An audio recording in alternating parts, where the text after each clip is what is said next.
កាត់ចិត្តពីបងទៅជ្រើសយកគេអ្នកថ្មីចោះថ្លៃបងគ្មានដំឡៃអ្វីដែលឲ្យរូបស្រីមកស្រឡាញ់បងទេបងក៏បានដឹងច្បាស់ថាបងមិនស័ក្តិសមនឹងមាសមេបើអូននៅបន្តស្នេហ៍គឺមានតែការឈឺចាប់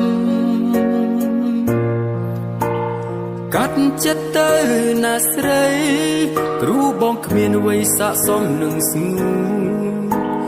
មានតែការឈឺចាប់ឲ្យអូនមានដឹងទេមានតែទ្រាំកាត់ចិត្តក្រគល់អូនឲ្យទៅរូបគេ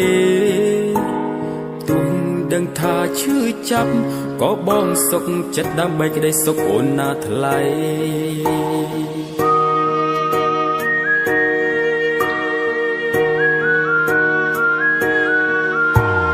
លើស្នេហ៍លើដងវិថីអ្វីក៏មិនអាចថិតថេរជី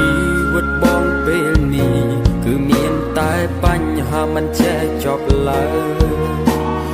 លើតែបានដើរហួសហើយមិនអាចនឹងបកក្រោយទេថ្លៃទោះអូននៅជាមួយបងក៏គ្មាននៃអ្វីទេអូ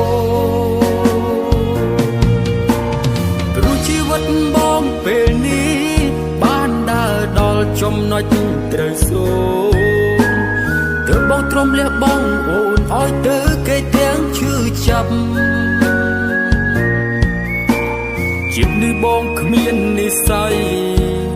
នឹងបានមើលថែរូបស្រីទៀតទេបងភ្លេចបងចោះមាសមេរស់នៅនឹងគេឲ្យបានក្តីសុខណាអូ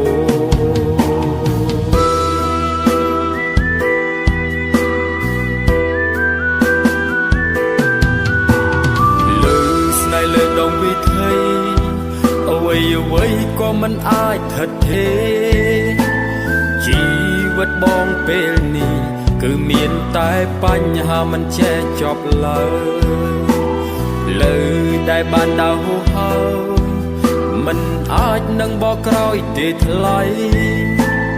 ទោះអូននៅជាមួយបងក៏គ្មាននៃអ្វីទេអូ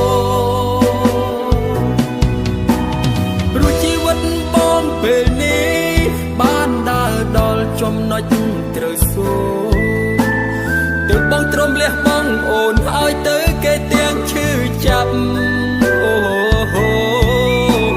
ជាតិនេះបងគ្មាននិស្ស័យ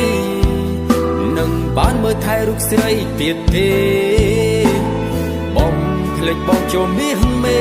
រស់នៅនឹងគេឲ្យបានក្តីសុខណាអូភ្លេចបងចោះមាសមេរស់នៅនឹងគេឲ្យបានក្តីសុខណាអូ